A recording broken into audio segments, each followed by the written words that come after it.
Okay fine. তাহলে আজকের ক্লাসে হচ্ছে আমি আপনাদেরকে টেকনিক্যাল এসইও দেখাবো। এই টেকনিক্যাল এসইও কে আমরা প্রথমে আমরা জেনে নেই এর সংজ্ঞাটা। ওয়েবসাইটের কোনো সমস্যা হলে সেই সমস্যা খুঁজে বের করে তার সমাধান করাকে আমরা টেকনিক্যাল এসইও বলতে পারি। এটা হচ্ছে আমাদের নরমাল সংজ্ঞা। তাহলে আমরা যদি টেকনিক্যাল এসইও আমরা বলি টেকনিক্যাল এসইও কাকে বলে, তাহলে আমার কাছ থেকে আপনারা দুইটা সংজ্ঞা পাবেন। প্রথমত টেকনিক্যাল এসইও হচ্ছে আমাদের ওয়েবসাইটের যদি কোনো ত্রুটি থাকে, ওই ত্রুটিটা আমরা যদি সমাধান করতে পারি ওইটাকে টেকনিক্যাল এসইও বলা হয়। আর দ্বিতীয় সংজ্ঞা হইছে আমাদের ওয়েবসাইটটাকে গুগলের হাতে তুলে দিয়ে দেন হচ্ছে আমরা যদি গুগলের কাছে ইন্ডেক্স করে নেই এবং গুগলের হাতে তুলে দেই, সেই গুগল যদি আমার ওয়েবসাইটটাকে র্যাঙ্কিং করতে সাহায্য করে ওইটাকে আমরা টেকনিক্যাল এসইও বলতে পারি। এর জন্য আমি একটা সুন্দর উদাহরণ এর আগে আমি দিছিলাম আপনাদের টেকনিক্যাল এসইও জিনিসটা কি। ওকে, আমি একটা করে আমি ফিরে আসব। তো আমি সর্বপ্রথম আসি আমাদের টেকনিক্যাল এসইওর ধারাটা। এই ধারাটা আগে আমাদের জানতে হবে। আর আমাদের ওয়েবসাইটের সমস্যাকে সমাধান করব আমরা পরে, বাট এর আগে আমাদেরকে এটা জানতে হবে যে আমাদের ওয়েবসাইটটা কি গুগলের হাতে তুলে দিতে হবে। যদি ওয়েবসাইটটা কি গুগলের হাতে তুলে না দেই তখনই কি হবে, তখনই আমাদের গুগলের মধ্যে আমার ওয়েবসাইটটা র্যাঙ্কিং করবে না। আর যদি র্যাঙ্কিং না করে আমার এসইও করে কোনো লাভ হবে? কোনো লাভ হবে না, সবই বৃথা। সো এই জিনিসটা আমাদেরকে জানতে হবে। ওকে, সর্বপ্রথম আমাদের লেখা আছে কি ক্রলিং, ইন্ডেক্সিং এবং হচ্ছে আমাদের র্যাঙ্কিং। এই তিনটা জিনিস আমাদেরকে ভালোভাবে মনোযোগ সহকারে জানতে হবে। আমি একটা করে প্রথমে বলি। প্রথমে আসেন ক্রলিং জিনিসটা কি? ক্রলিং জিনিসটা হচ্ছে রোবট। এই রোবট জিনিসটা কি? এখন আসেন দেখেন, এটা কিন্তু স্পাইডারের মতো, ঠিক আছে? দেন আমরা যখন টেকনিক্যাল এসইও করি তখন আমার ধরেন একটা ওয়েবসাইট আমি তৈরি করার পরে সম্পূর্ণ ওয়েবসাইটটাকে অন পেজ এসইও করে কমপ্লিট করে ফেলছি। এখন কি করব, ওইটাকে আমি গুগলের হাতে তুলে দিতে হবে। এই যে গুগলের হাতে তুলে দিব, গুগলের হাতে তুলে দেওয়ার আগে সর্বপ্রথম কি করতে হবে, আমি গুগলকে ডাক দিব। গুগলকে ডাক দিয়ে বলবো, বাবা গুগল তুমি আসো আমার ওয়েবসাইটে। আসার পরে আমার ওয়েবসাইটটাকে স্ক্রল করো। এটা হচ্ছে ক্রলিং। আমি যদি সহজ ভাষায় বলতে চাই তখন বলবো আমার সাইটটা যখন গুগলের হাতে তুলে দিব তখন আমার সর্বপ্রথম কি করতে হবে, সর্বপ্রথম আমার সাইটটা সঠিক আছে কিনা, দেন হচ্ছে গুগলের কাছে গুগল একটা আমাকে কি পাঠাবে, একটা স্পাইডার পাঠাবে, গুগল একটা রোবট পাঠাবে। ওই রোবটটা আমার ওয়েবসাইটে আসবে। আসার পরে আমার ওয়েবসাইটটাকে স্ক্রল করবে, ঘুরে ফিরে দেখবে আমার ওয়েবসাইটের ভিতরে কি কি আছে। যদি সবকিছু সঠিকভাবে থাকে তখন কি করবে, তখন হচ্ছে এই যে রোবটটা আছে ওই রোবটটা হচ্ছে আমাদের যে ওয়েবসাইটের তথ্যগুলি আছে ওই তথ্যগুলা কি করবে, গুগলের হাতে তুলে দিবে। এই যে গুগলের হাতে গিয়ে ইন্ডেক্স করবে, গুগলের কাছে জমা জমা রাখার পরে তারপরে কি হবে, গুগল কি করবে, জমা রাখার পরে যদি এরপরে গুগলে যদি কেউ সার্চ করে তখন কি করবে, গুগল হচ্ছে আমার ওয়েবসাইটটাকে র্যাঙ্কিং করবে। এটা হচ্ছে আমাদের ধারা। ওকে, এই ধারাটাকে একটু সহজ করে দেই। প্রথমে আমাদের ওয়েবসাইটটার মধ্যে গুগল কি পাঠাবে, একটা রোবট পাঠাবে। রোবট পাঠানোর পরে আমার ওয়েবসাইটে ফুলফিল ভাবে ঘোরাফেরা করবে। রোবটটা করার পরে এই রোবটটা আমার ওয়েবসাইটের ভিতরে যত তথ্য আছে, ইনফরমেশন আছে সবগুলা কি করবে, নিয়ে কাকে দিবে, গুগলের কাছে নিয়ে দিবে। এই গুগলের কাছে নিয়ে দেওয়াটাকে আমরা বলতে পারি হচ্ছে ইন্ডেক্সিং করা। তার মানে প্রথমে রোবটটা আসবে, ক্রল করে তথ্যগুলা নিয়ে তারপরে আমাদের গুগলের কাছে গিয়ে তারপরে আমার তথ্যটাকে হস্তান্তর করবে। এটাকে বলা হয় ইন্ডেক্সিং এর পরে তারপরে কি করবে, গুগল হচ্ছে ইন্ডেক্স হওয়ার পরে গুগল কি করবে, তার গুগলে যদি কেউ যদি আমার ওয়েবসাইট রিলেটেড কিছু সার্চ করে তখন কি করবে, আমার ওয়েবসাইটটাকে র্যাঙ্কিং করবে। এটা হচ্ছে আমাদের প্রথম পদ্ধতি। এই পদ্ধতি কি সবাই বুঝছি? কারো কোনো কোয়েশ্চন আছে? ওকে ফাইন, কারো কোনো কোয়েশ্চন না থাকলে দেন হচ্ছে আমি সেকেন্ড স্লাইডে চলে যাই।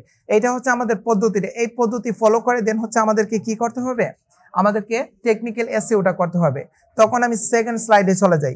এই সেকেন্ড স্লাইডে আসার পরে আমি এখন দেখবো হচ্ছে এই যে আমাদের টেকনিক্যাল এসইওটা, এই 1টা 2টা 3টা 4টা 5টা 6টা 7টা 8টা 9টা 10টা, এই 10টা জিনিস যদি আমি আমার ওয়েবসাইটের মধ্যে সেট করতে পারি তখন আমার টেকনিক্যাল এসইও কমপ্লিট হয়ে যাবে।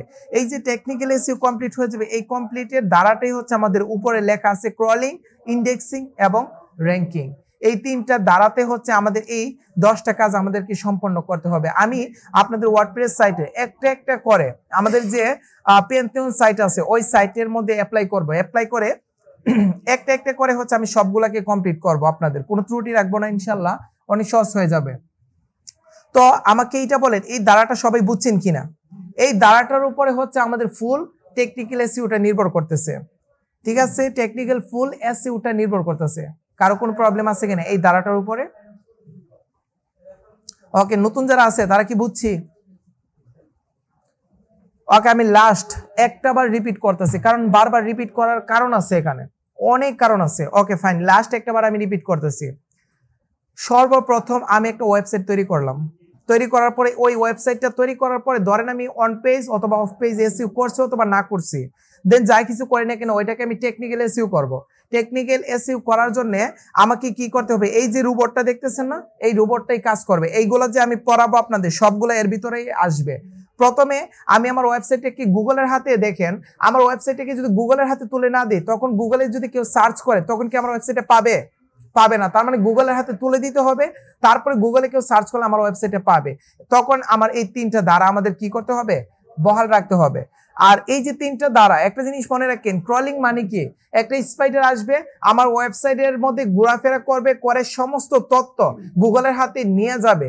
এই যে স্পাইডারম্যানটা আসবে অথবা রোবটটা আসবে, ওই রোবটটা কিন্তু গুগল দিবে না।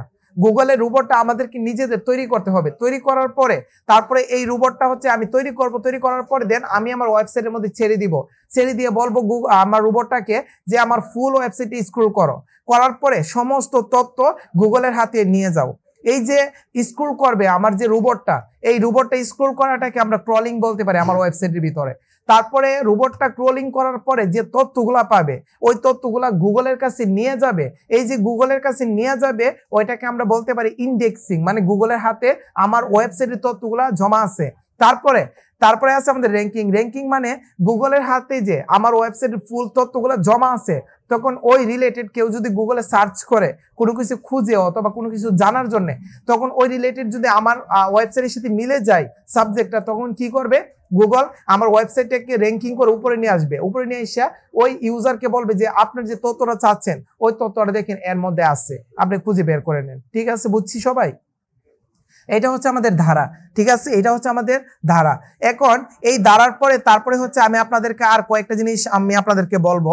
এই জিনিসটা হচ্ছে আমি একটা সংক্ষেপে একটা পরিচয় দিব, তারপরে আমি একটা একটা করে আমি আপনাদেরকে কাজ দেখাবো। সর্বপ্রথম আসেন robot.txt। robot.txt জিনিসটা কি? robot.txt হচ্ছে আমি যে আপনাদের এই যে জিনিসটা বুঝাইছি, এই জিনিসটার ভিতরে robot.txt আছে। robot.txt হচ্ছে আপনার ওয়েবসাইটের ভিতরে, আপনি একটা ওয়েবসাইটের ভিতরে আপনি একটা কি করতে হবে? একটা স্পাইডার তৈরি করতে হবে, রোবট তৈরি করতে হবে। এইটাই হচ্ছে সেই রোবট, এটা হচ্ছে সেই রোবট। আমরা কি করব? robot.txt এর মাধ্যমে আমি একটা রোবট তৈরি করব, যে রোবটটা আমার ওয়েবসাইটের ভিতরে কি করবে? স্ক্রল করবে। এই জিনিসটা আমি আপনাদেরকে দেখাবো। তারপরে আসেন আমাদের Google search console analytics. Google search console অথবা অ্যানালাইটিক্স সেটআপ, এই জিনিসটা দিয়ে কি বোঝেন? এই জিনিসটা দিয়ে কি বোঝেন? এই জিনিসটা প্রথমে বোঝাবো। গুগল সার্চ কনসোল এবং অ্যানালিটিক্স সেটআপ বলতে বোঝায় যে আপনার ওয়েবসাইটটা যে তৈরি করছেন, তৈরি করার পরে কতজন ট্রাফিক আপনার ওয়েবসাইটে আসতেছে, কতজন ক্লিক করতেছে, কতজন যাচ্ছে আপনার ওয়েবসাইট থেকে, এই সমস্ত তথ্য আপনার জানার দরকার না? আপনার কিন্তু একটা ওভারভিউ জানা দরকার যে আপনার সাইটের ভিতরে কতজন ট্রাফিক আসতেছে। এই যে সব তথ্যগুলো আপনার জানবেন এবং কত বছরের মানুষ আপনার ওয়েবসাইটে আসতেছে, তারা কি কি করতেছে সবগুলো জানতে পারবেন এই গুগল সার্চ কনসোলের মাধ্যমে। এই গুগল সার্চ কনসোল হচ্ছে একটা টুলস, যে টুলসটা আপনাদের ওয়েবসাইটের মধ্যে সেট আপ করতে হবে। যদি সেট আপ করতে পারেন তখন কি হবে? তখন সমস্ত তথ্যগুলো আপনারা জানতে পারবেন। আপনার ওয়েবসাইটে কতজন মানুষ আসতেছে, কত বছরের মানুষ আসতেছে এবং হচ্ছে কত কোন অবস্থান করতেছে, সব তথ্যগুলা এই গুগল সার্চ কনসোলের মাধ্যমে আপনার ওয়েবসাইটে জানতে পারবেন। এটা Google search console set up আমি আপনাদেরকে দেখাবো। তারপর আসেন সাইট ম্যাপ। এই সাইট ম্যাপটা আসেন